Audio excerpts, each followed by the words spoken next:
Hey guys, welcome back to another quick tutorial video of Tech It Simple. In this video, I am going to show you how you can download the Tutanota application on your phone, even if your Play Store is not working. In that case, you just simply have to open any of your browsers or Google on your phone. Then, search for Tutanota download in there and click the search button. Scroll down until you find this blog post of Tutanota. Just simply enter this site here. After coming to this site, you just simply have to scroll down until you find these options at the very end of the article. Just simply click on this Android app button here. Now, you will get the Android app in this tab. Scroll down until you find this Download App option here. Simply click into that Download App button, which is in blue colors. Click on this Download button here, and then you can click on this Open button.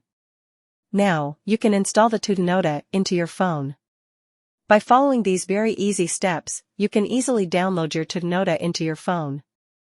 So, if this video helped you, don't forget to like, share, and subscribe to the channel to never miss another update.